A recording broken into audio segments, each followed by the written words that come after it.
Greetings, good people. Welcome to Who Knows It's Just Life, the podcast. I'm your host, Kyle. Thank you for fitting me into your day today. On today's episode, I have the pleasure of being joined by my younger sister, Kendra. Kendra is 8 years younger than me. She went to the same high school as I did. She went to Penn for college. The only Ivy League of the three of us. We always say she's the smartest one of the three of us. But yeah, no, it's just awesome to have a younger sister. My younger brother and I were only 3 years apart, so it was just us for a bit. But then having a third sibling and for that sibling to be a sister was super awesome and added a healthy dynamic to our familial situation. So yeah, welcome to the show, Kendra. And if you don't mind just sharing a little bit more about yourself and how you identify. Yeah, I don't know really what to say, but I'm a sister. I'm an auntie, a daughter, a partner, and a game master. I run D&D for some friends. I also am like one of those astrology hoes. I'm into crystals and things like that, witchy sort of things.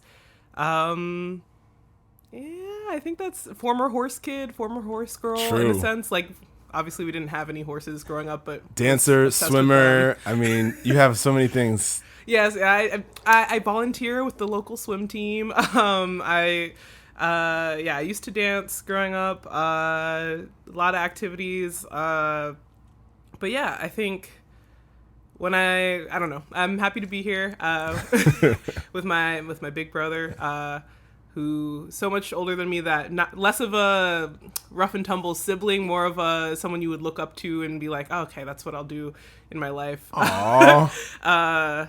Yeah. Aww. I was not expecting that. So yeah, thanks for having me. Yeah, no problem. My pleasure, and I appreciate that. That's crazy. Okay. Well, that's good. So I know, Kendra, you've heard a couple episodes, but just every time I have a guest on for the first time, I just reiterate that the premise of the show is who knows it's just life, with meaning that I don't know, I'm still learning, and this is just a public expression of that learning. I'm going to say something that I disagree with probably 30 minutes later, but certainly later in life. And obviously the concept, I could say something that you might disagree with, the listeners disagree with, and it's okay. It's okay to have that conversation and learn through that. And just allow everybody to have that space and grace to grow a little bit in those ways. So I welcome you to challenge me if there's anything that comes up that actually, that reminds me of a story when, how many years ago was this? We were at Mom's house for a family dinner, which obviously random, those pop up randomly. And I asked you what I should do as a man to be a feminist. And you were like, Google it. And I was like, at first I was upset, but I was like, wait, this is what we black people say to white people. So I was like, this is an appropriate response. But I was just like, come on, sis, like you can't. I was probably in college at you that were, time. Yes, you were most definitely in college, and I was very arrogant at that time, but also true. No, yeah, I was, it was a completely fair response, and I was just like, oh, damn. But anyway, so yeah, you've challenged me along the years, and yeah, I really appreciate it. So great to have you on. So I guess when I first have a guest on, I just like to see how you're doing today, this week, this month, this year. What's going on with you? How are you feeling? That's a loaded question these days. I've been very busy. I think end of cancer season, people get very emotional. I've had a lot of work things going on, a lot of stress, but also June last month was my birthday, so I just turned 28, and I'm nice. It was a really lovely birthday. Now they know how old I am. You see that? I guess you can cut that if you want. No, but that's okay. That's all right. But on the whole, I mean, things are good. I as you know, I play a lot of Dungeons and Dragons, so I run a campaign that I'm the game master or dungeon master for. They call that GM or DM. My roommate who introduced me to the hobby runs a game that I am in. These are all every other week games that I play. And then my partner also runs a game that we do on Wednesday nights. We just had that. But aside from all of that, I also recently signed up via Discord. I was connecting with more TTRPG fans. TTRPG would be a tabletop role-playing game like Dungeons and Dragons. So long story short, hopefully this weekend I'll be playing with some folks abroad in India. playing a one shot, which is you can play D&D over years, or you can play 1 or 2 sessions at a time. So one shot would be a short game. And it's going to be at a higher level than I've ever played before, which I know if people listening don't know D&D, you're probably like, what are you talking about? But it's exciting because I'll get to play a powerful character. I've only ever played mid-level, powerful type of characters, and now I'll get to be like a really powerful wizard or whatever I want to be. That's cool. So that's exciting. I know you spent, I guess, a grand total of 16 months in India. You were there for like a summer and then a full year thereabouts. So I'm just curious. Like that, yeah. So are any of the folks you're playing with located anywhere near Calcutta and Bangalore, or where you were? Great question. Yeah. So I did a summer program in Bangalore when I was in college. Altogether, it's probably about 10 or 11 months. Then I did after college a 9-month program in Calcutta or Kolkata, however you want to say it. So the people I'm playing with, the DM is based in Bangalore, so that's pretty cool. I don't really know the people very well. It's just from like this Discord server that I joined, but yeah, I'm excited. I have no idea what the social dynamics are going to be. D&D is a very social game, so it's good to know kind of who, like the sensibilities of who you play with. I won't know that, so it'll be interesting. But I'm really excited to get out there and try different things. I'm really curious about it, and you even have experienced me DMing for you and your kid. Yep.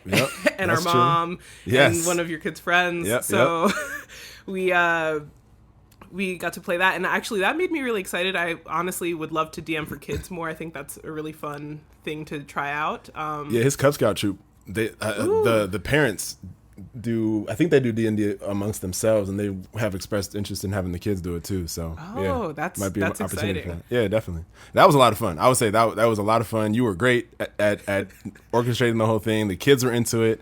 And yeah, it was a lot of fun. Thanks. Y'all caught me. The adults caught me at the beginning. Did the classic start in a tavern thing. Anyone who knows D&D that knows that's like the very cliched opening, and very classic entry level adventure is, oh, there's a famine. And I was just doing the DM thing where you just go with it, what they call the rule of cool. And so your kid sits down and is like, I want a burger. And I was like, okay, they give you a burger. And then you and our mom were like, you said there's a famine. Why do they have burgers? That's right. But I appreciated that because it was part of the important world building. But yeah, it was super fun to play with y'all. And for you, Kyle, I feel like, I know it's like a whole rabbit hole to get into, but I feel like playing with adults, you would have a lot of fun. It becomes a very nerdy game if you want it to be. Mm-hmm. It's kind of it's the sort of game where you can get really into the number crunch and really into statistics and probability, or you can just be like strictly role play and just really excited about character development and the creativity of like coming up with someone with an interesting backstory. Yeah. But I feel like for you and I, we could just go in there and be what they call min-maxers, like where you try to build the most broken character possible to make the DM mad because you can get around anything that they present to you. I didn't mean to become that kind of player, but I am a little bit. So what does that say about your personality and who you are as a person and your astrological sign? It means that I like numbers, and I really fixated on D&D for a good portion of 2021, and honestly it's still ongoing, but if you are willing to submit yourself to that many hours, like there's so many YouTubers who will just tell you what the best combinations to try are, and you want to try them all. On the website where you can keep your character sheets, I have 90 character sheets that most of which I've never played with. I just like going in there and trying to see how I can get the most spell slots, or the biggest damage, or the most movement speed, just to see how I can make the character the most broken. They say broken, meaning the most effective, and broken as in breaking the game, as in defying what the game expects you to be able to do at your level. Yeah, that does sound kind of fun. Kind of subversive, or sabotaging almost. Yeah. That's cool. Yeah, we can definitely circle back and talk a little bit more about that a little later. And we also have shared a few literary adventures as well with N.K. Jemisin. I'm curious how that ties into the D&D stuff, because I know that had a very white origin, and I know there's a lot of effort now to make it more inclusive and all that, but we can touch on that in a little bit. Yes, we can talk about that later. And later on I'll talk about, I started a blog. It's very little is on it now, but I'm planning to talk a lot more about race in D&D and race in the TTRPG space, because what I've created with my table is very different than what you would find at the typical D&D table, and I want to be able to bring that to more people to show them that you can play D&D, but you can do it totally African based, or that's what my setting is an African based setting, but you can modify things, you can change things, you don't have to do, like, D&D's mechanics very much are about violence. So like if you want to do something that's not violent, play a different game. There's such an indie space of just different kinds of games you can play if you just want to role play.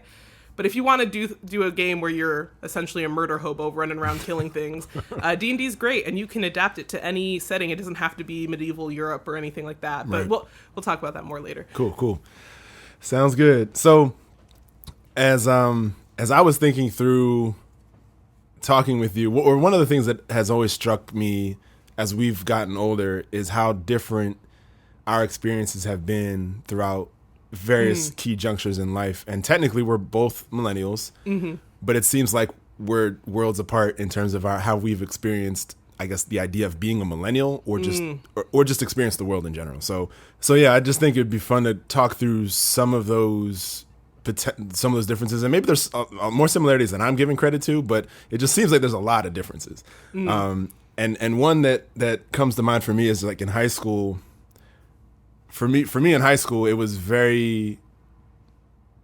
like, I mean, one thing we were just talking about when I was in high school, it's like the early 2000s, and the word gay and the R word were used interchangeably with like dumb or stupid or whatever, just to be like, oh, that's dumb or whatever. Like those words were just like no questions asked, just like interchangeable with any like base, cheap, dumb, like silly insult, or just like a way to just downplay something or whatever. And I think by the time you got to high school, that had diminished a bit.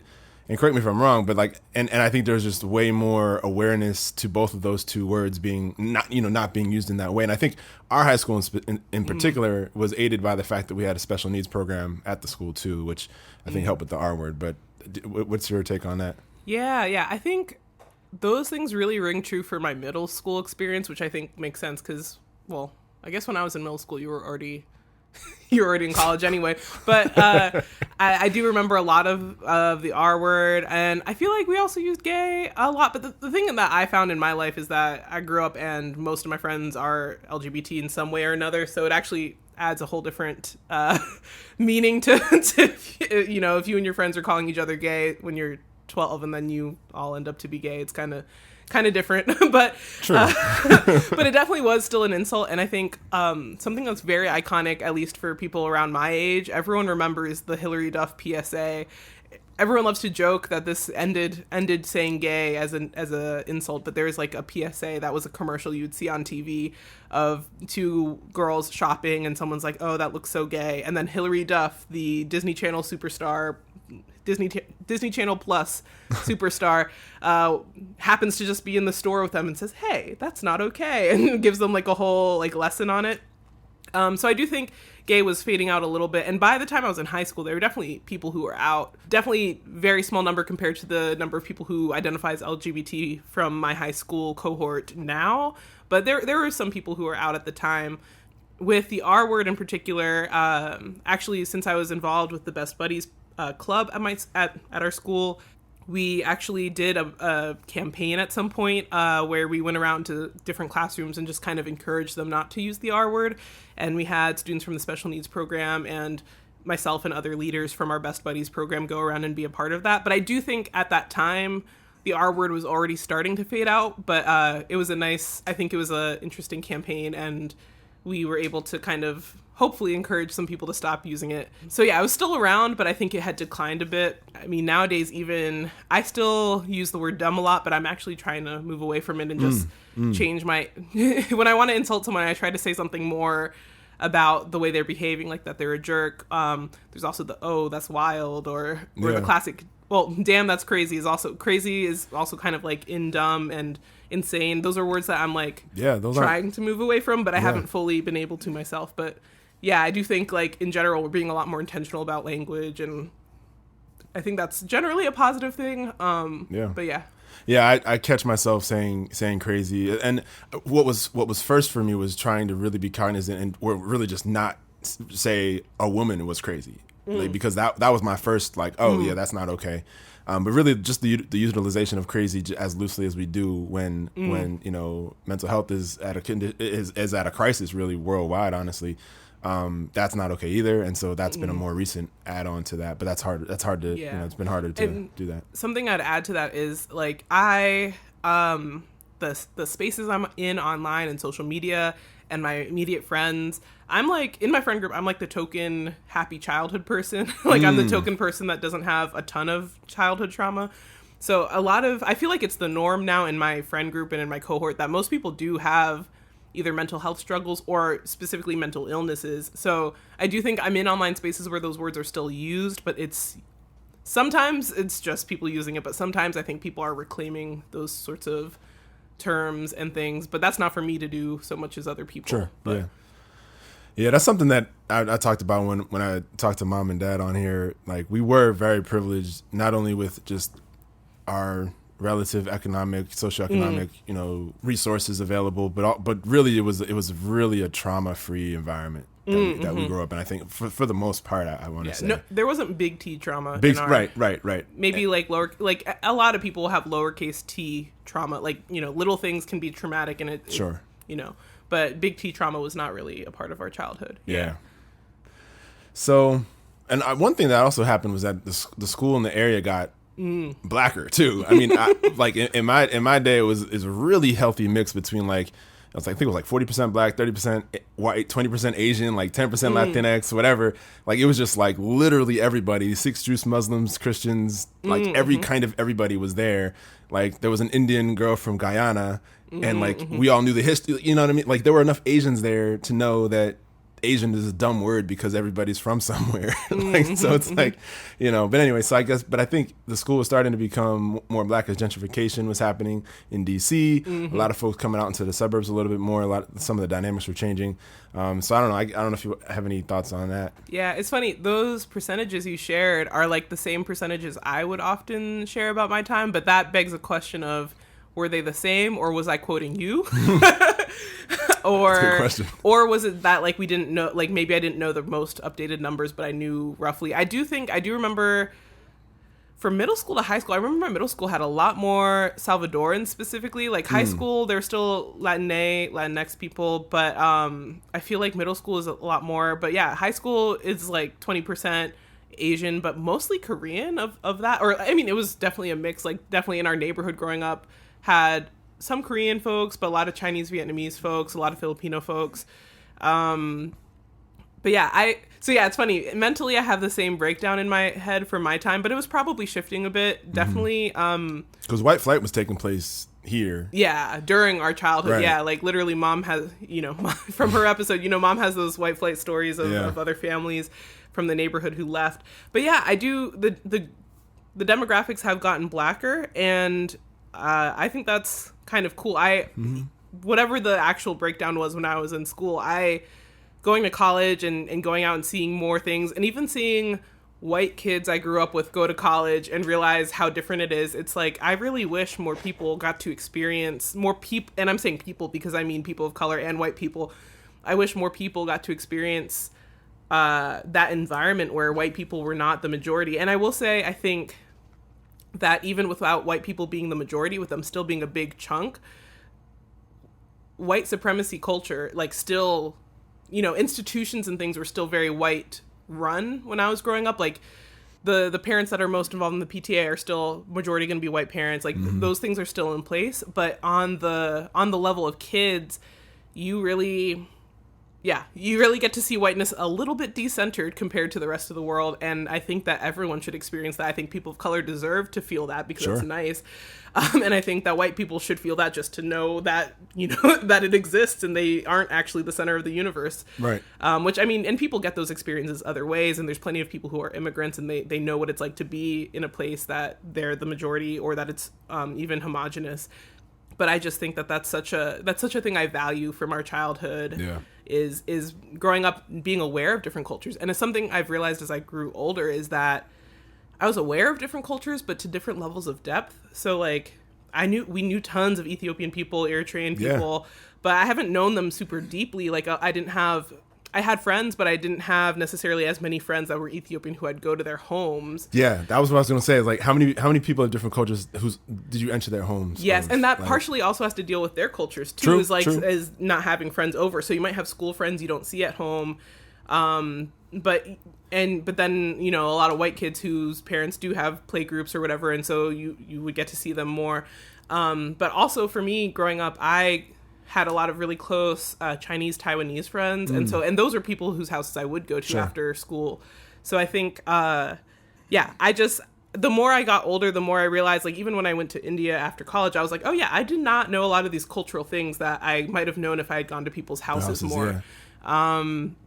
Though I did have a smattering of friends and I did go to people's houses, but I do think that plays a role as well as like who was school friends versus friends you would see at home. Sure. Yeah, that's definitely a big difference, and it's really a cultural thing. Like, I can think of friends whose and I'm going to say some that I may have only been there once, just as part of like a sports drop off pickup or whatever. But even just coming into the home and like smelling the food and just you know what I'm saying, like.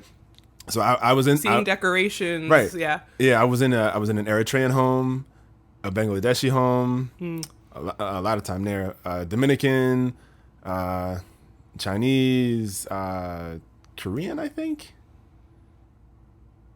Jewish. I mean, Black, Yeah, for sure Black. I forgot to mention that too. And lots of diversity, but then Blackness too, of course. Of course. Yeah, I don't know. And I'm probably forgetting some, but those are some that come to mind that, I mean, most people probably don't have that many different types of homes they've been into. Yeah, and especially from childhood too. Yeah. Like, at like 10 or 15 or whatever. Yeah, like thinking even of just neighborhood kids that I would hang out with, even in middle school, high school, was able to walk to their houses, like having like a Black American friend. Like that was one of the, like, my friend Robert, like we would hang out at his house all the time.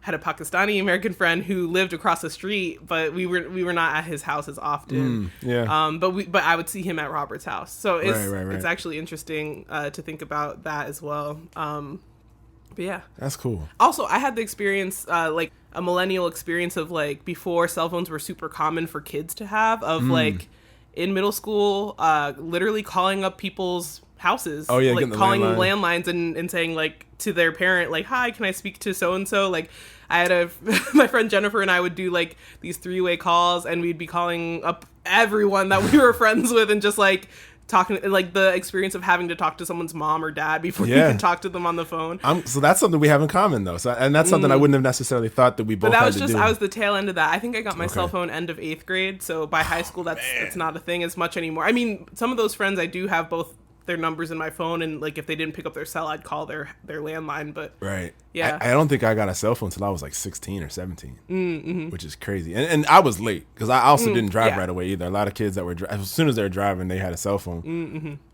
It's a dangerous pairing, but but yeah, I didn't drive till a little later, and I think that's when I got a cell phone, around 17.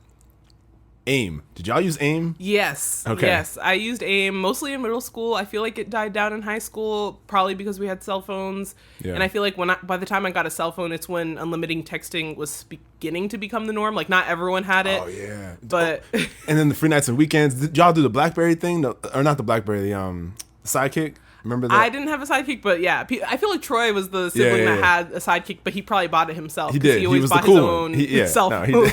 He was the cool one. Whereas I was just like, I'll take whatever. He was the coolest one. You're the smartest one, and I'm just him. I think you're way smarter than me, Kyle. I think I don't know. No. But yeah, also something I remember you talking about. I remember one time you were talking about freshman year in college, trying to get girls' numbers and how that was. And I just realized, like, by the time I was in college, it's all social media. It's all Facebook, finding someone's Facebook. And then by the end of my college, like, and here's that thing where I'm on the cusp of Gen Z is like, well, I don't even know. I don't think Gen Z uses Instagram anymore. But, like, I remember I got my Instagram late, and it was, like, towards the end of college. But I was, like, a late adapter to Instagram. Not as late as me. Well, here's the thing is, like, when I think about our millennial differences, I always have to put in the caveat that you didn't use social media for a good, like, decade in the middle there. I know. And I think that's been so central to my millennial experience. I think that a lot of my identifying as a millennial is being in college and reading media and being on social media and watching people who are maybe closer to your age or closer to Troy's age kind of figure their shit out. Like on those like websites like Thought Catalog or those websites where people just post any article. It's not really reviewed. I was just consuming so much about what it means to be an adult from people who were about your age, but through social media and via the norms of social media. Yeah, that's cool. That's interesting. I know for me, it was really weird because, I think I was the last year of college kids who had to go and ask people for their numbers because Facebook did not exist. And the following summer, the next class coming in, they already had 100 friends on Facebook. You know, some of whom might have been from college, from friends, and then the way social media works, extensions of that. So, or you meet at orientation and you just link up on Facebook from there. We had to get people's numbers at orientation. Not even orientation for me. Right, it was before that. It's you get it like in a school like UPenn, like you get accepted and then there's a Facebook group for accepted students. Oh wow. And so summer before Facebook, there were already personalities that everyone knew. Like there were people who once you got to campus, like I remember driving up to campus and like starting to unload the car outside the dorm, and I saw a guy and I was like, oh my gosh, that's the cake guy. Because there was a picture of him on the accepted students group where he was holding a cake, but like it wasn't even the cake. It was like because his arm was really muscular and everyone was like, that guy. Like, so everybody already knew. Yeah. And so like he was literally one of the first people I saw when we pulled up at the dorm. And it was like a celebrity spotting. And there were also like meetups. Like I definitely met up with a small group of people who were in the DMV before going. So yeah, we were super connected. And also I think in terms of like getting someone's number feels a little more daunting, but getting someone's Facebook is like, it's natural. It's like, and then once you have someone's Facebook, you can, when I was in college, one of my main ways of talking to people is through Facebook Messenger. So once you have someone's Facebook, you can message them. Yeah. There's not like a barrier to that. And y'all didn't have the whole awkward poke phase, did y'all? I mean, for me, that was like high school. That was like 9th grade. That was like maybe 8th grade, 9th grade. And the like having like, what do they call them, like bumper stickers or whatever, like that you would have like stickers on your profile. Anyway, yeah. So I'm just looking up. So you got to college. You graduated high school in 12. Okay, so I was just looking up. Facebook started in 2004. YouTube started in 2005. Twitter in 2006. Instagram in 2010. So I was 2 years into my career when Instagram came out, if that's correct. Yeah, that's a big difference. 2010, right? So like, and I started college when YouTube came out. Like I finished high school without YouTube. I cannot imagine my prepubescent brain without YouTube. Right. I was literally like 11 watching Smosh videos, whatever, like melting my brain with YouTube content. It's just so crazy to think like all of those things existed before you graduated high school. Like I was in college or out of college before some of those things. Yeah. Like, and I think the first iPhone was 06 as well. I think I was in college when that took place, but they were extremely expensive. And then the first Google phones were like, I didn't get a smartphone until I was a couple years into my professional career. Wow. Yeah. I had a BlackBerry. Had a company issued BlackBerry, like right out of college. Tracks. That tracks. Yeah, so that whole social media thing is crazy. That's wild.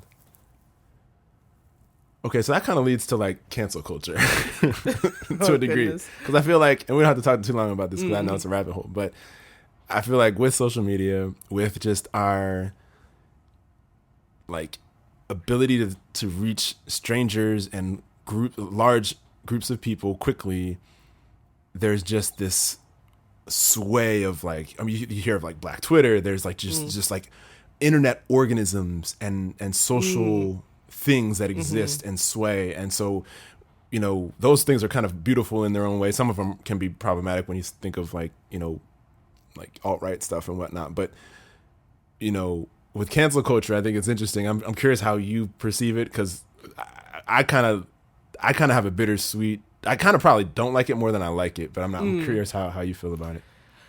Yeah, I feel a lot of ways about cancel culture, and I feel like it's changed over the years, but I think that the history, the foundation of cancel culture is really about people, and I'm pretty sure starting even with Black women, just like giving people a heads up of who you don't want to interact with. And I think in the internet age with social media and everything, it means something different now to people. But I think that when we talk about canceling like Louis C.K. or canceling Dave Chappelle, like you actually don't mean anything, because they're still working, they're still booked and busy. They actually are not being materially affected, other than they're like having public scandals. They're not actually like losing money or status. So I think that a lot of times when people talk about cancel culture, they're just complaining that people are being vocal, and it's actually not affecting the people that they're so desperately worried about being canceled.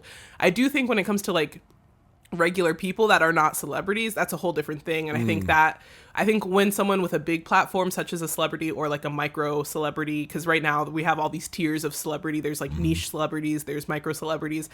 I think when someone with a big following tries to call out someone or cancel someone who is just like not a public persona, not a public figure, I think that's a big problem. Yeah. And so like when it comes to like that kind of canceling, I'm not a fan. But when it comes to like telling people that someone is transphobic or that someone is an abuser, like I think that's actually normal, and we should do that. And I think that a lot of times when we quote unquote cancel those people, they actually do not suffer that many consequences. That's good, and I appreciate the framing you just offered, because I think it's I was going to say easy. That's probably a lazy word to use, but when it's celebrities, people that we don't personally know, it's one thing to type, a sentence or two and have an opinion around that. And again, whether or not that has a financial impact or that really moves the needle for them or their followers or their craft or whatever it is, that's probably not so great deal. But I think when there's a cancelable moment with people we actually know, I mean, my preference would be that we talk about, like, somebody needs to get called out, and hopefully it's done with a degree of, hopefully a degree of compassion, maybe so that there can be some growth and some learning. Maybe there's no longer a relationship here, but like, but hopefully like there's a seed that's planted or a seed that's watered that hopefully will germinate and will spark some ideas. I think it's, I don't know. I think the word cancellation doesn't even really may not apply as easily to human beings that we actually know. I think there's always going to be a point where it's like, okay, yeah, I don't deal with that person anymore. Yeah, and like a personal cancellation is one thing, but I think having a more widespread conversation, and the problem with the internet and social media is that like there's just often not private conversations anymore. Like for example, like the diaspora wars, like it's like those conversations are happening. What are the diaspora wars? Like the whole like I'm under Africans versus Black Americans and like the pointing fingers and stuff. Like, not to get into that, I'm not going to get into that, but just the concept of like those conversations, that discourse, quote unquote, will be happening on Twitter, and white people are watching it and weighing in, and it's like, okay, actually some conversations are meant for closed rooms, and the internet is not a closed room 98% of the time. And I also think when it comes to cancellation, I think a lot of times celebrities use that as like don't cancel me, or I don't want to be canceled, and as a way to get sympathy. And I don't really like that. I'm like, if you're doing messed up shit, like we should call you out and like we should have a conversation about it. And I agree though that the thing is the internet doesn't foster a dialogue about these things. It's actually just and I think another thing about that is I think within this quote unquote cancellation culture, one thing that does happen is people forget words have meanings.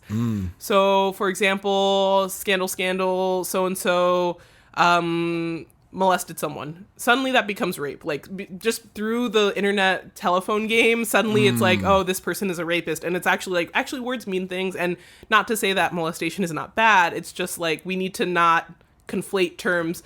We need to not conflate terms so that we're saying, oh, this person said something that was a little racist, and now it's like suddenly people think that he said the N-word. Like I think that a lot of times things get lost in translation. Once someone becomes canceled, people start catastrophizing the language, and then suddenly we're using one term, but it's actually not at all related to what happened. And again, I'm not here to like feel bad for celebrities. Like I don't think that, I'm not saying that. I tend to be on the side of people complaining about cancel culture, don't know what cancel culture is basically my viewpoint. Is like there's a lot of things we talk about when we say cancel culture, and I think it's better to just like clarify exactly what we mean and really follow the power dynamics and the money. Is anyone losing money? Is anyone losing livelihood? And what is the power dynamic? Is it like, person with a big following and a lay person, or is it a lay person calling out a person with a big following? I think you really got to look at the power and the dynamics there. That's a very good point. I know you mentioned Chappelle. I don't know if you heard my episode on Chappelle. I did not finish it. Okay. Where I landed was, I agree that a lot of what he says, and agree that some of the content, some of the word choices, some of the things he says is problematic. Because of what else he does, I was trying to follow, and I've never 100% liked or agreed with like any one particular episode or anything. So there's always he's always just pushed the buttons, right? But where I wanted to land, and it was uncomfortable, but I wanted to land in a place where it's like, yeah, I don't like that stuff, but I still like him as an artist or as a comedian, and I don't want to just out and out cancel him because I think that he has value. But I welcome being challenged on that. Yeah, so to be honest, when the Dave Chappelle stuff was happening, I specifically chose not to super pay attention to it because I knew people I love really like him. And I think that, and it's funny because I like in some of my other circles, like, I remember I was talking to some people over Zoom, and like a bunch of white people who are like queer and trans were like, oh, well, who else is canceling their Netflix today? And I was like, what's this about? And they were like, oh, obviously Chappelle. And I was like, oh, I didn't even realize that's like, we were at that point, we're at that stage, whatever. The thing is, for me, it's when people double down that they're correct is when I start to get mad. So I feel like he has doubled down, triple, quadruple. Fair. And I'm not a fan of that. But again, I did not directly engage with a lot of what was going on. I know it's been transphobic. I know he has trans friends, but to take another example is like J.K. Rowling, who is also someone who posits that she has queer and trans friends. I don't know. Like, you were a Harry Potter reader at the time, yes? I read all of Harry Potter after all of the books came out. I did not read them as they came out, but I read them after the fact. While I was still like young, I was like in high school and I read them, but they had all already released. All this to say, I think I'm not going to say that you can't enjoy early Chappelle stuff or like you can't enjoy reading Harry Potter, but I do think it's important to deplatform people who are doubling down on being transphobic. And because transphobia actually like materially hurts people. People die because of transphobia that exists and permeates our culture. Yes. So I don't think that there's room for bargaining on that. But I'm someone who's not like black and white on you can no longer consume media by that person. I think what we need to do is deplatform those people and try to limit their like, you know, not limit their streams of income because we cannot like control that. But I think like in terms of, and it's a personal decision for everyone. I'm not telling people what they should do, but I think for me, it's a question of if I rewatch a Harry Potter movie on a channel that has it syndicated or whatever, like fine, but I'm not going to pay money for a ticket to the new movie that's coming out. Gotcha. I'll like illegally stream that or whatever, or you know, like if I really need to see it, which I have not watched the recent Harry Potter movies, but just as an example, yeah, for sure. If you want to consume that media, if you can find ways that doesn't actually contribute to their income, that's nice. And it's also an individual thing. Like, I mean, that's not going to change her material like life that I did not pay for a movie ticket. But at the same time, I think that's kind of where I personally fall is like, if there's media that I loved that has aged really poorly, I don't think I have to stop consuming that media. But especially like if it's something that's old, it's like, well, consuming that media is not changing anything about my relationship to that author today or that creator today. I mean, well, the one awkward one for me, like, and I can throw away everything Kevin Spacey's done except for The Usual Suspects. That movie, that's still just one of my favorite movies. And I know, I remember watching that when I was probably too young to be watching it, but you and Uncle Sean were watching it, and I watched it with y'all, and I was my little mind blown. That's the only time I've seen the movie. I remember in college coming back, and you were watching Family Guy at like 12 or whatever years old. I'm like, how is Kendra watching? Oh gosh, Family Guy is rough. Like, come on. Anyway, and there was way more liquor in the house when you were in high school. I couldn't even be bad if I wanted to. I'm not the smartest kid. I'm the nerdiest kid. They weren't worried about me. I mean, hey, I don't think they were worried about any of us. Maybe Troy, but no. So now you got to be on the show to defend himself. But anyway, all right, cool. So Last thing maybe to talk about with the generational, maybe two more things.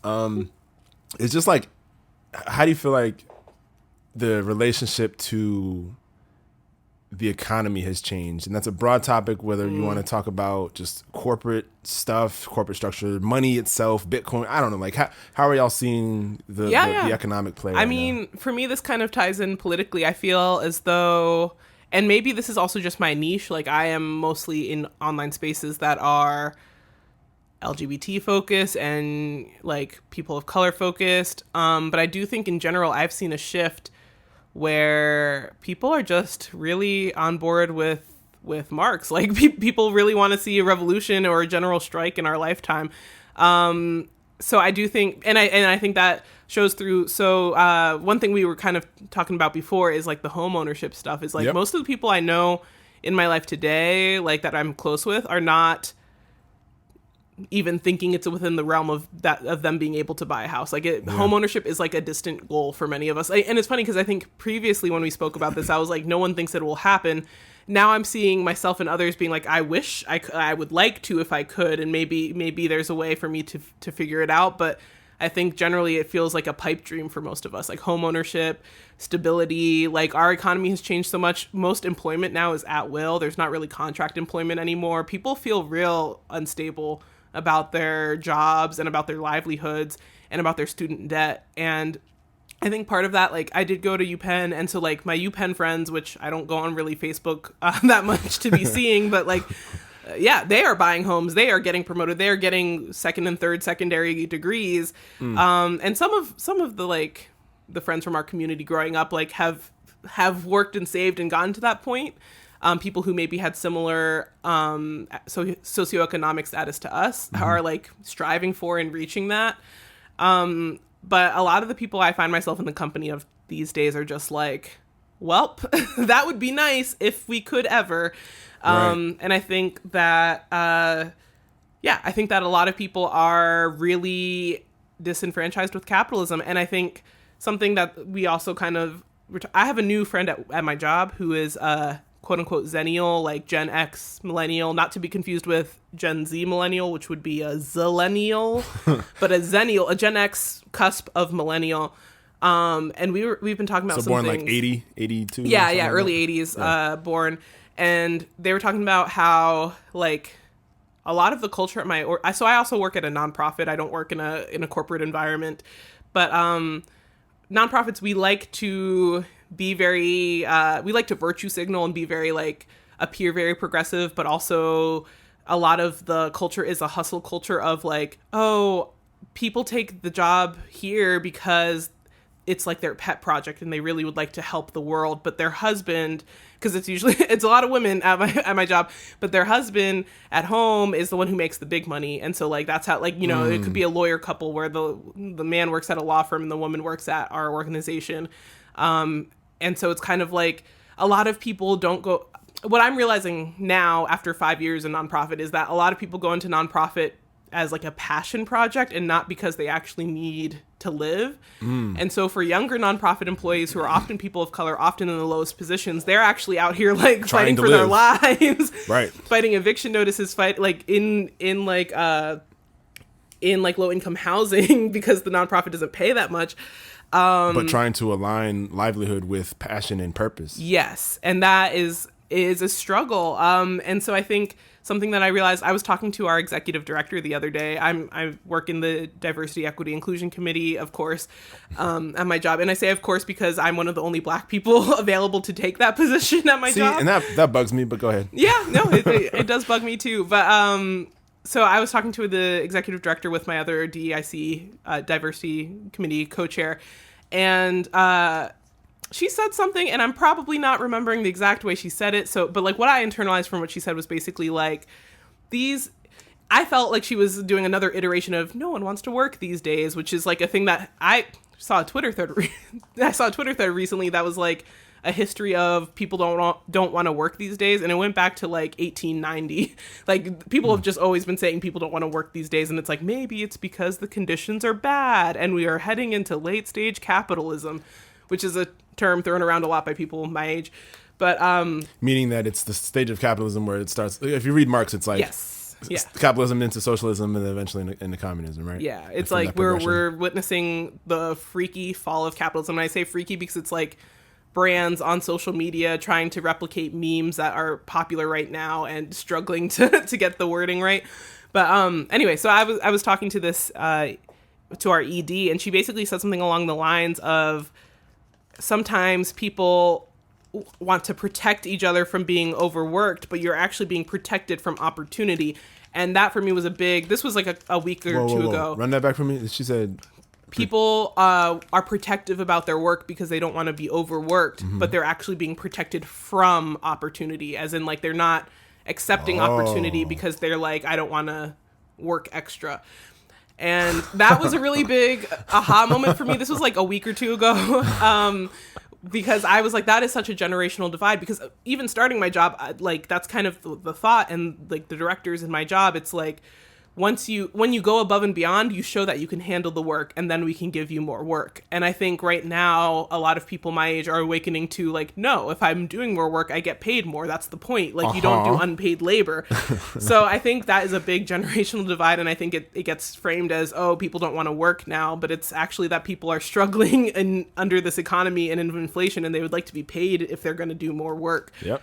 Which, I mean, I think even our mom would probably disagree with this, or kind of like have that viewpoint of like people these days are lazy, and maybe that's true, but I also just kind of feel like it is what it is. People want their labor to be rewarded with compensation. A lot of people are really on that vibe of like, let's just move out to the countryside and so we can see the fruits of our labor. Like again, in capitalism, you become so separated from the value you're producing. Mm-hmm. Yeah, you're being separated from the value you produce. And I've seen so many more people, the like cottagecore movement is like a very like lesbian thing right now of like, let's just move to the countryside and make our own food. Like, let's have gardens. Let's try to participate as infrequently as possible with the mass economy, because we'd rather just like have close friends around us and make what we need. Just be in a safe space, and so many people, economic, social, cultural space. Exactly. And like, I think there is a big movement culturally right now, people my age, of getting really into different domestic arts and different ways of making things. Like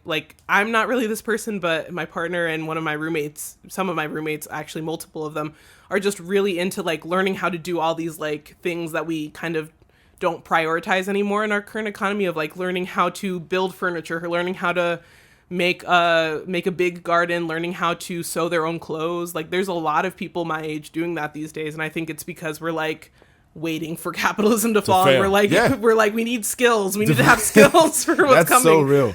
I've had that conversation in my head, but I haven't done the learning of those types of things yet. Me neither. I'm not the person who's going to make 5 home projects for myself. I'd rather plan for D&D, but right. And so that's an interesting thing, because you use the word lazy, and as I know you didn't go that track, but I know you did some high school stuff with like physics, and we went to a STEM leaning high school. Nature's lazy. Nature is lazy. A river flows because that's the easiest path. Right? Nothing in nature, like if a lion is hunting, what do they hunt? The old gazelle or the young gazelle. You know why? Because it's easier. Work smarter, not harder. Exactly. That's literally a law of nature. No, it's true. So like the fact that like we've created this capitalist system that convinces us, it hoodwinked us into thinking that our value is in how hard we work, when that's actually like against the flow of nature. Like that's not how it works around here. And so like, and I've tried to read this book called Limited Wants, Unlimited Means, which is the flip of what capitalism says.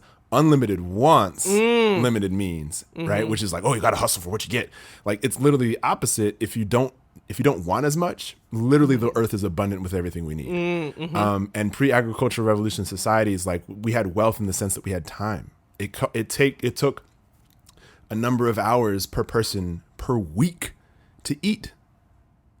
Like, so what do? We were chilling. Yep. Like, we were relaxing. It was leisurely. Yes. Right. And now there's a certain brutality to living accustomed to nature. Right, right. You're We not can't gonna romanticize fully right. the past. There's going to be some hard truths with that, right? So, Right. and like there's work with farming, like that's not an easy way to live necessarily, but it is tied to your survival is tied to the fruits of your own like labor. you do that work and then you also enjoy that work. Like you enjoy the fruit of that work, and then you rest because you actually physically can't not rest. Like when you work a desk job, people can convince you can just keep working because you're sitting, but it's like mental labor is a thing. But when you're doing physical labor, it's like it's not an option. You got to rest. You have to. You eat your body will literally shut down. Yeah. Yeah. So I think I like that you use the word lazy because I really. And so anyway, I'm in line with with the generational shift of like questioning the system and either just sitting back and letting it collapse or letting it kind of go down what Marx told us it would. I do want to challenge folks that just that accept Marxist terminology, because Engels and Marx studied indigenous peoples, and that stuff is deep within us and the vast majority of the world. And they put some, they studied it from a European lens, and capitalism, socialism, communism are white terms on what is really just a way of life that is kind of organic to humanity, if we're being honest. So I want to try to. I like divesting from their terminology. There's just plenty because of black socialists and communists out there that I have to admit that I have not read enough of their work, but I want to read more of it because I feel like people have improved upon. Marx is daddy communism, but we can learn more about. Sorry, I couldn't help it. Because that's the kind of memes that I see in my life. Like that's what I see on social media is people making like memes about Daddy Marx and things like that. But I think that. I think there's other, and also like the feminist angle, like the feminist Marxism is when I was studying for social work, which I didn't complete that program, but when I was studying, they were talking about these different frameworks, and the feminist Marxism really spoke to me because we also got to value the labor that's done inside the house. And I think I mean, when I was growing up, our mom was working for by the time I was 7, she was working. Oh, that's interesting. Yeah. Not for me. Yeah. Okay. But before that, when I was 0 to 7, and before that, when you were growing up, she was doing all of the household work. And I think that gets devalued in capitalism. Like, patriarchal capitalism. Yeah. Patriarchal capitalism is like, well, that's just stuff we don't talk about. That just gets done. And that's why we can't have divorce rates, or you can't have single parent homes, because there's no one to do that. But we also don't want to name that as valuable. Yeah. For sure.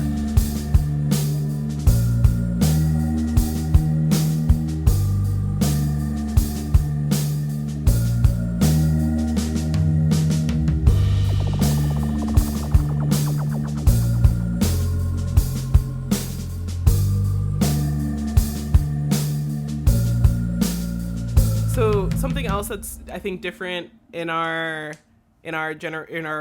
different parts of millennial, and I'm at this point I'll say that I was born in 94. People say that Gen Z starts in 96. So in some ways, between the two of us and within our family, I am the Zoomer, in the sense that like if there's no there's not anyone else that fits that role right now. So I'm kind of the closest to it. But something that Mom and I were talking about a while back was Gallup poll recently released this year that says that like for Gen Z adults, it's about 1 in 5 are LGBTQ, and I think 1 in 6 are like bisexual. And among like younger millennials, like the rates are just going up. And I think that is something we're going to see as a big change in the world, is just like as people realize, like I think there's a problematicness to saying sexuality is a spectrum. I think it's more than that and beyond that.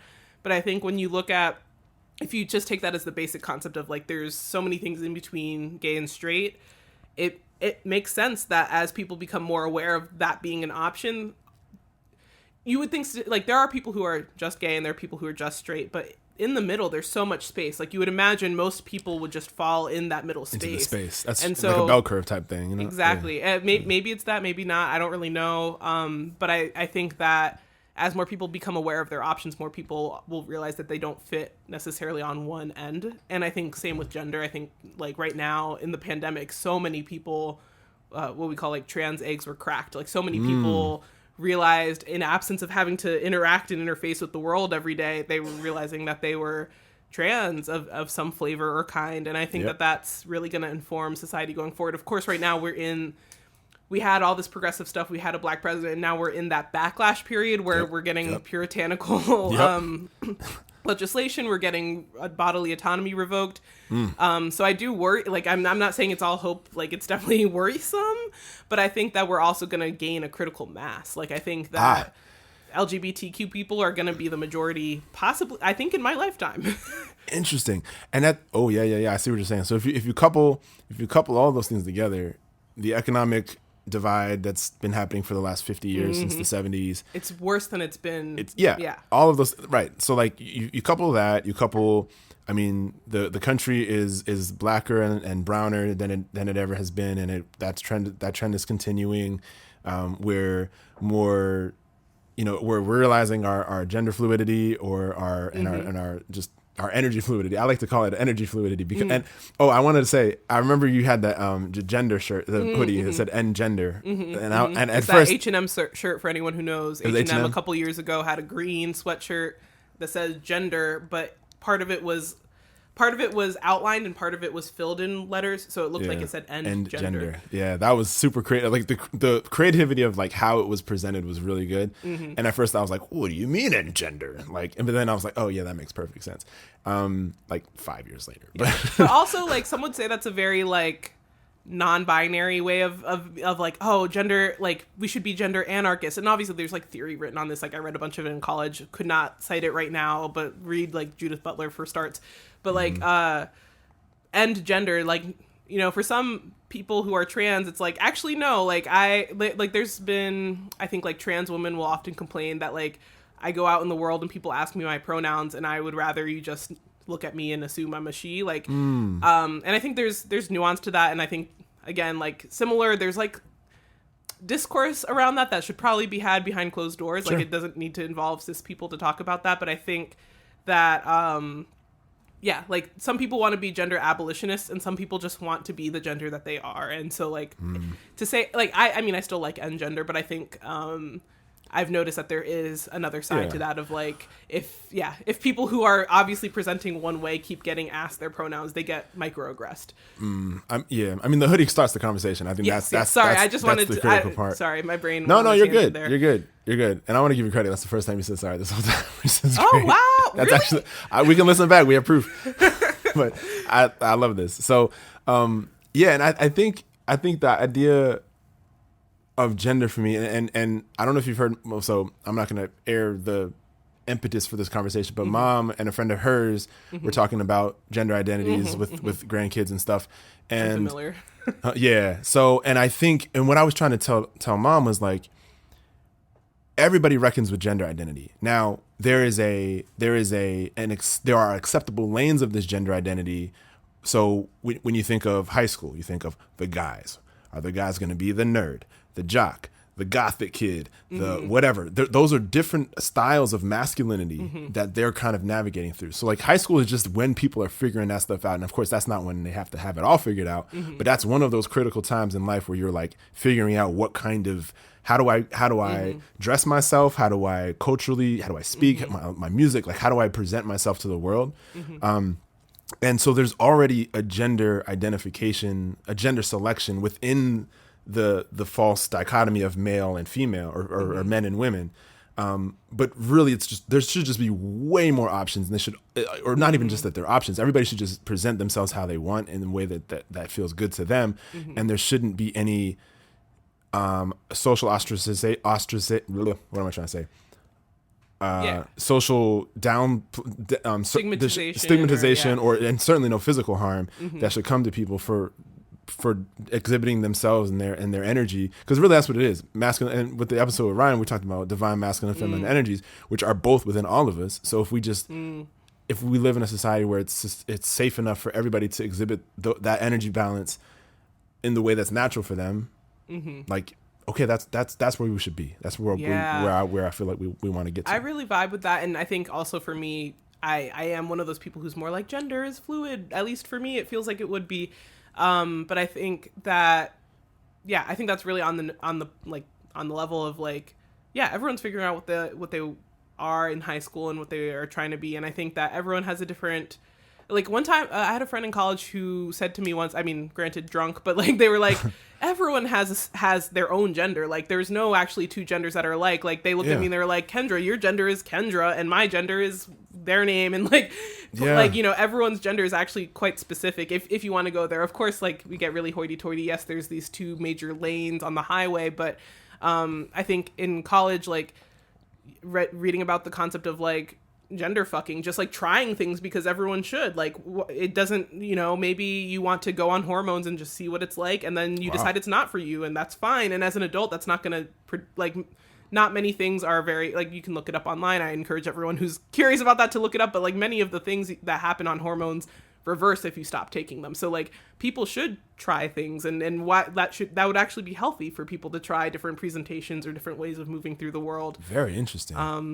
At least in my view. And I think for me, and again, like I think Judith Butler is, you know, first of all a white person, but second of all, like I think her writing is very critiqued for being very wordy and very like big words that may not be accessible to everyone. But like the concept of gender is performative, gender is performance. It's not necessarily about what we think of as performance. It's actually about how like gender is produced via behaviors. Like you do behaviors every day, and that accumulates to your presentation of gender and how you feel about your gender. Like it's not really about any finite truth about you. It's not about chromosomes, which most people don't know their chromosomes, first of all.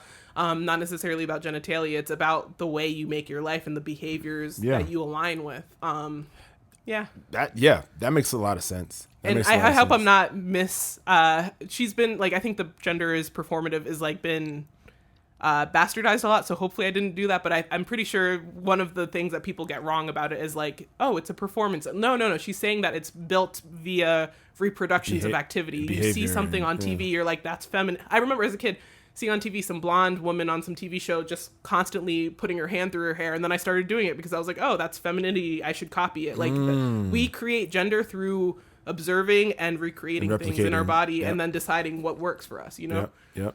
I have an example of just even like simple things around, like, you know, for men, some men don't cross their legs in any way, like because it's seen as effeminate or whatever, which, you know, obviously, you know, that's a problematic notion. But like I'm just like, my body's gonna do what's comfortable. Like screw your preconceived notions. Like, you know, and I've been in spaces where folks have talked about children in that way. Like, oh, would you let your son, you know, I don't know, cross his legs or something like something. And I'm like, what? Is this even a conversation? This is such an adult projecting conversation onto the fellas. Is it gay to order dessert on a date? A real thing that was Twitter discourse years ago. Wow. So yeah. So anyway, like we have to just decouple first the animosity and also the hierarchy, because that's what makes it the problem in the first place. Like the patriarchy makes homophobia, transphobia, and really anti-femininity a thing. And Tony and I talked about this. It's harmful to men. Yes. As well. Like we feel like, I mean, you know, anyway, so. No, very, very valid. Like patriarchy hurts us all in different ways. Yeah. And especially anyone who also has a racialized experience. I mean, that's going to harm it even more. Of course, white men could be considered the people who benefit most from patriarchy, but it still harms them in other ways. Like they're not allowed to express emotions, et cetera, et cetera. I'm not going to go all into it, but like it. And then that in turn is harmful to the women and anybody around them, their children, whatever. So. Yeah. And this whole thing with like trying out gender, looking for different tropes of gender, like reproducing like things like that. I think it just, you know, maybe I tried putting my hand through my hair a few times and realized I have curly hair. It doesn't really work. But also I think people my age are just much more goofy about gender. Like, and I love that. I think it's playful. I think it can be fun. And I think that, like, for example, in 2020, because it was COVID, I remember I came to stay at mom's house. Like, it felt like I was home from college break because I stayed with her for like 3 weeks because we were in different pods.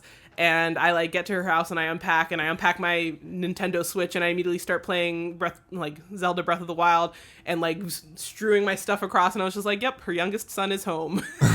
And like, no, I'm her daughter, but who's to say I'm not? Also, her youngest son like drinking Mountain Dew and playing video. I wasn't drinking Mountain Dew, but you know what I mean? That image, I was like, this is youngest son stuff of just like, okay, I'm home. You have cookies for me? I'm going to play video games. That's a really I really appreciate the that perspective and allowing yourself to see it in that way. And I love that you used the word play, because in the episode with Ryan, we got to that point where it was like there's a play with like the energies within us and interactively as well. Like as humans, we play with each other. Like we talk, we converse, we share energy. Yeah. Well, in high school, I had a really good friend who, to my knowledge, like still presents as a man, but like in high school he had a phase. There was a couple weeks where he was like wearing his mom's earrings and like wearing his mom's jacket just to see what it was like, and that's beautiful. Like we should all. And the thing is, when you do that in a patriarchal society, people are gonna make fun of you.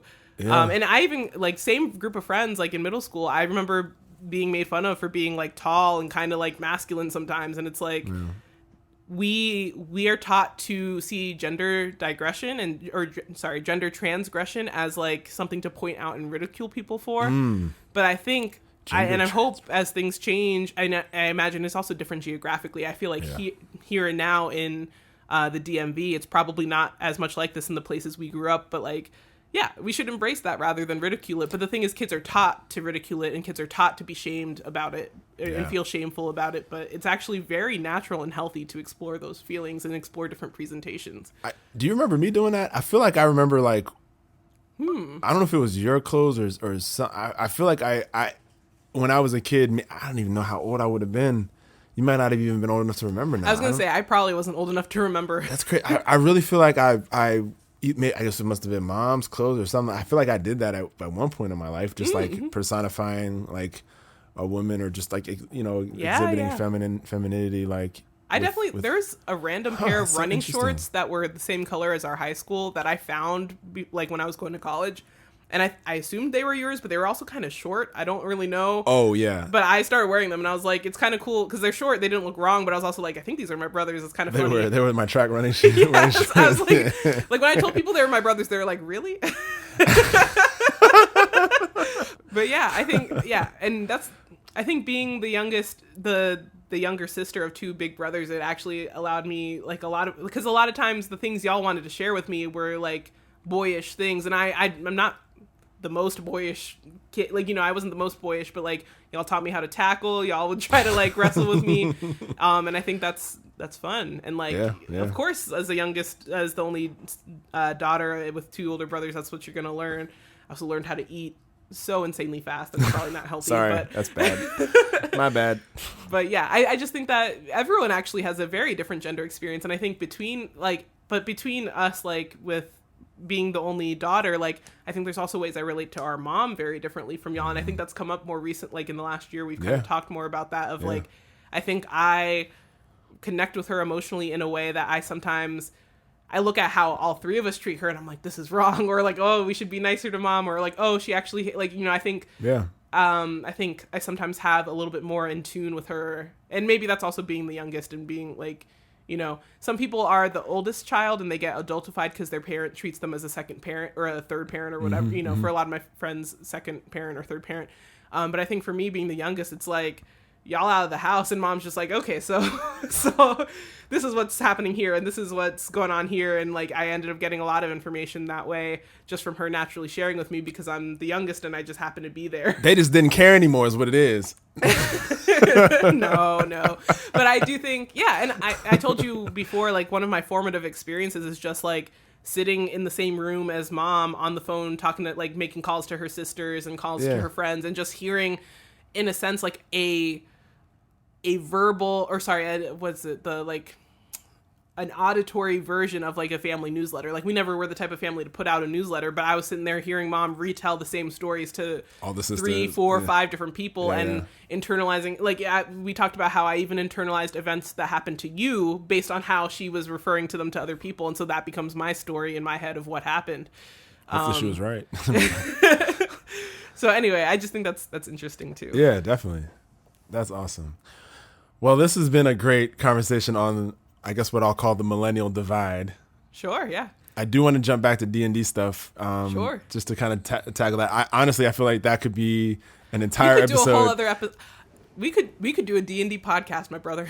Hey, if you need I produce podcasts. If you, I know. If you want to have a co-host, I can just be in the background, do the knobs. I've had friends say I should do a D&D podcast. I'm just like, I don't know if I want to be that, but we'll see. Maybe. Yeah, let me know. Maybe But we can definitely tap in a little bit before we close today, just to kind of touch on what's got you motivated to do it, and especially bringing in the inclusion efforts that you're putting in. Yeah, I've been really interested and invested in trying to decolonialize my play of D&D, and it's hard because I think D&D is essentially on like the way D&D best functions, and the way it's designed to function is like, someone said this on Twitter, you are a good guy with a gun, so everything you do is right, and you just like you don't always have to. Some people play D&D in a way where you don't really have to think about right and wrong. You are just always right because you are the player. So if you accidentally kill some people, that just kind of happens. And that's, I've played D&D in ways where random fictional people in our game world die for no reason, and it's kind of sad, but it's also a game and it's not a real person, and you move on. But the players I play with now are really invested in being more justice minded as players in the world. And so what I use for my world, it's a homebrew setting, but it's based heavily on things that I did not create. One being the Wagadu setting, which is Twin Drums. It's a game development company. They're making an MMO, like an online video game. But they also made a D&D 5e 5th edition setting. And so I used that PDF, which is free online. If you Google Wagadu, you can find it. You just have to put in your email to their newsletter. You get the PDF. And I also bought the Islands of Sina Una, which is a 5e setting supplement made all by Filipino people, or all by like Asian American people, I think.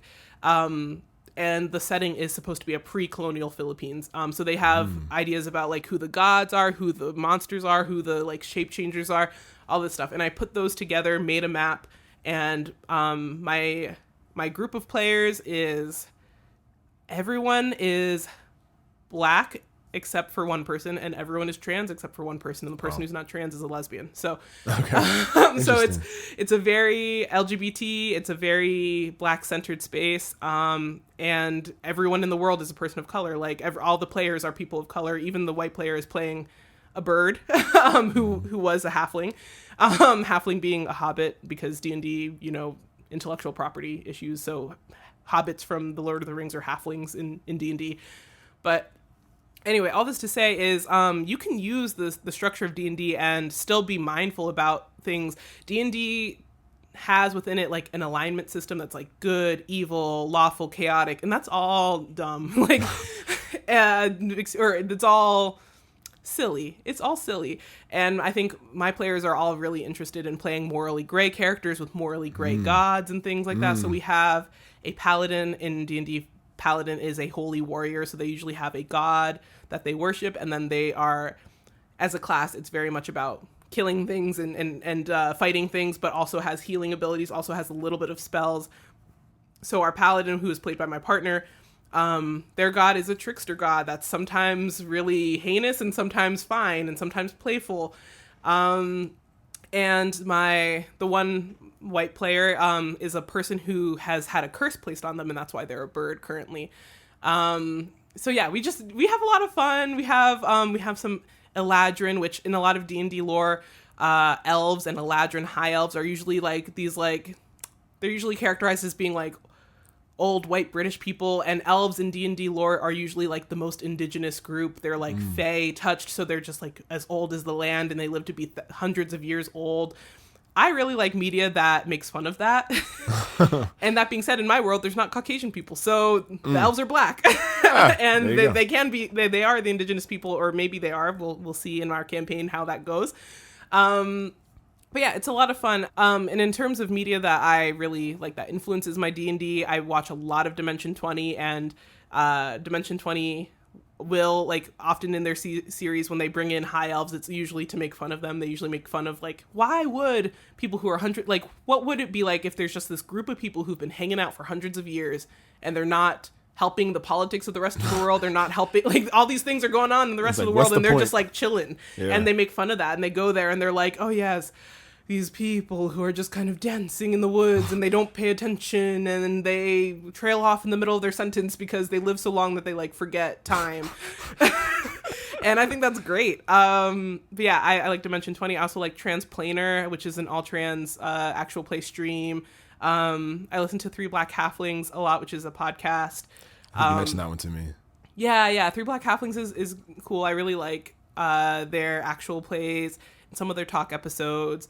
And yeah, they're who introduced me to the Wagadu PDF. They've interviewed the person who made it. He's actually a mixed race person from Italy. He's half Ghanaian and half Italian. Cool.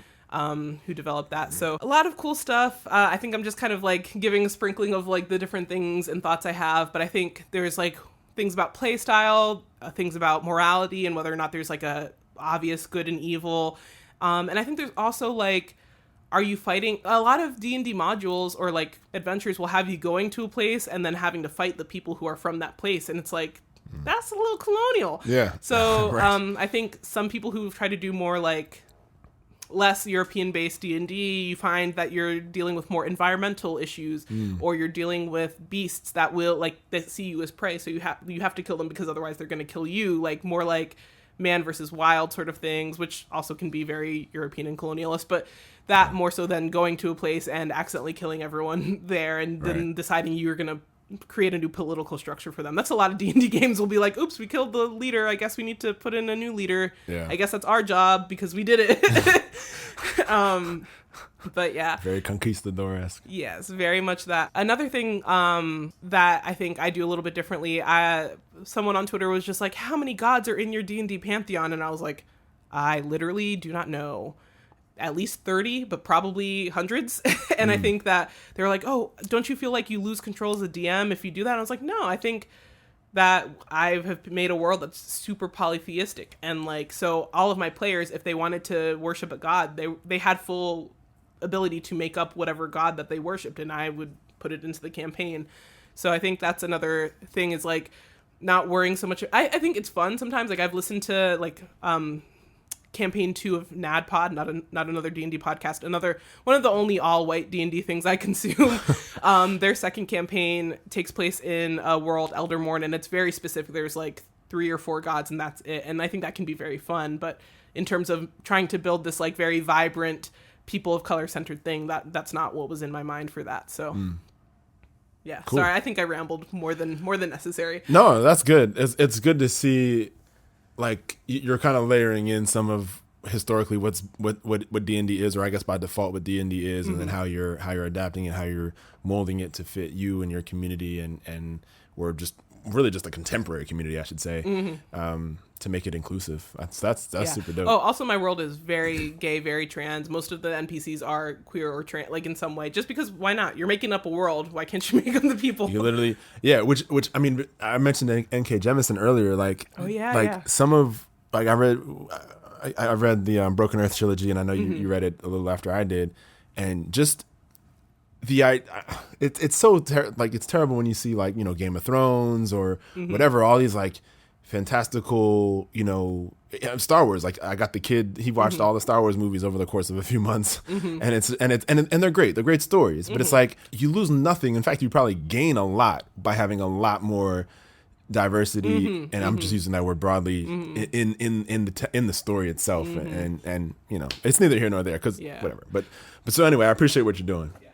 Yeah, so there's a place in my world where it's a city and it's very orderly. It's a little bit like Ba Sing Se from Avatar, where it's like there's tall walls.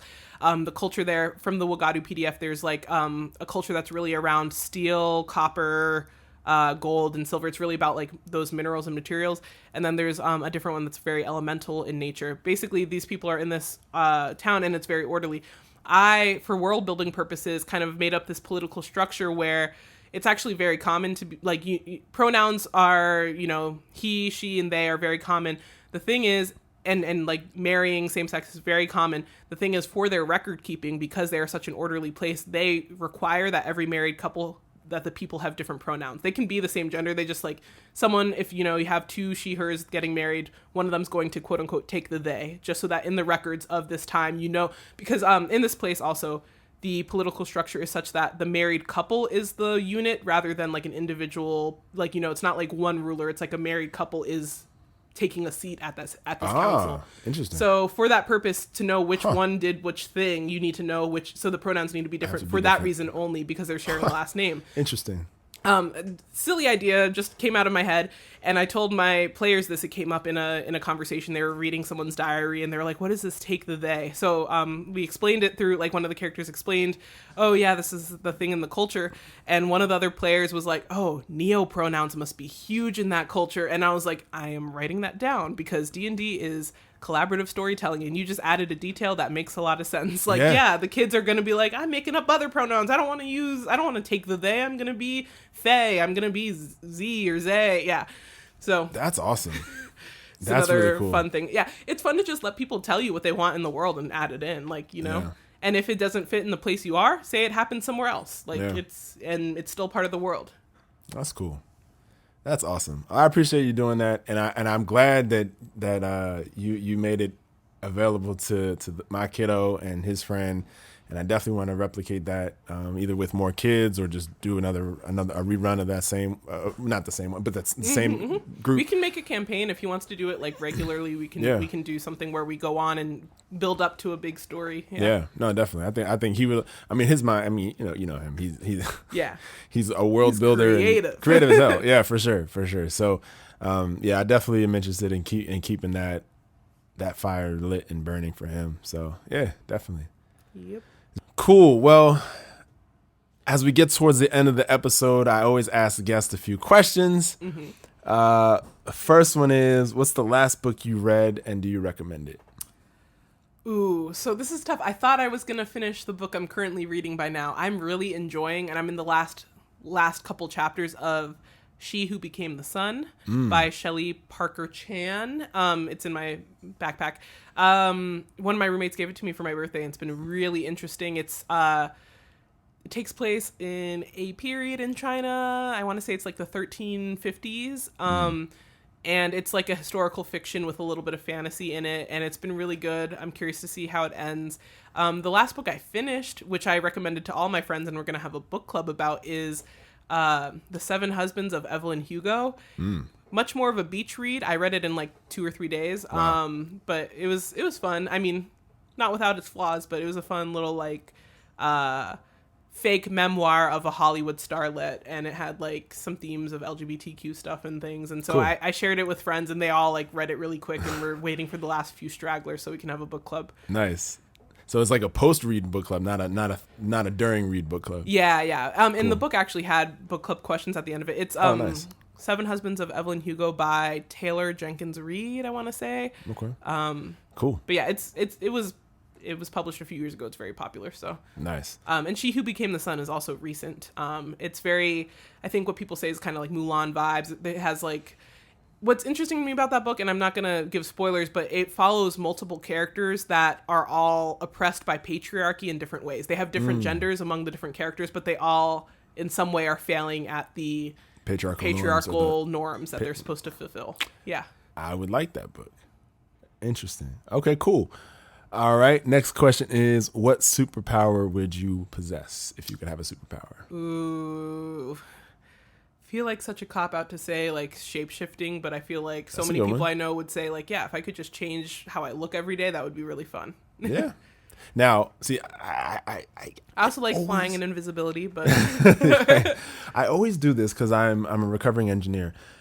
When you say shape-shifting, is it like within sentient beings? Is it just in human form? Is it like, what are the limits? Can you like duplicate mass and just be extremely huge? Can you really compress mass and be really tiny? Can you be a fly on the wall that everybody wants to be sometimes? Here's the thing. I would take it at any of those. I would take it if it was just within human features changing my form, or even like not even changing my height, just changing like aspects of my form. But I mean, shoot, if I could turn into a fly or a horse or a cat, to be a cat? Yeah. To be a cat adopted by someone who's just going to let you lay around, not paying rent all day, sounds nice. That's fair. Fair enough. Cool. That's awesome. Last question. What song are you rocking to right now? Cue the Jeopardy music. Oh, you don't even know what that is because you're. No. I used to watch Jeopardy with Grandma, and also in high school, me and my high school boyfriend would watch it all the time. I know, I'm just teasing. Ooh, okay. Lately, I've been every couple years I come back to "Best of My Love" by The Emotions and just rock to it for a while. So that song is perennially on my "What Am I Rocking To?" Nice, very good. All right, well, thank you so much, Kendra, for joining me on the show. This has been a pleasure to talk through all these different things, and it seems like every time I have a guest, it's like, oh, we should do more of these because there's definitely some more things we could explore. That's certainly true with you. So hopefully we can do it again some other time. Mm-hmm. In the meantime, though, if you want the folks to reach out to you in any way, is there any information or blogs? You mentioned the blog. How would you like folks to keep tabs on what you're doing? So my very sparsely populated blog is dragonborndruid.wordpress.com. And if you are on Twitter, I have a Twitter account linked to it, so all my posts get shared there. It's at dragonborndruid. That's dragon, the word dragon, the word born, and then druid is DRU1D, so the druid is spelled with a 1. We should do this again so I can negate everything I said today with new opinions in 2 weeks. This is a safe space for that. That is for sure. That is for sure. All right, well, as always, you can reach out to me at RealDadult on Instagram. That's RealDadult. Thank you for rocking with me. I hope to catch you here next time. Until then, be safe, be well. Peace. Peace.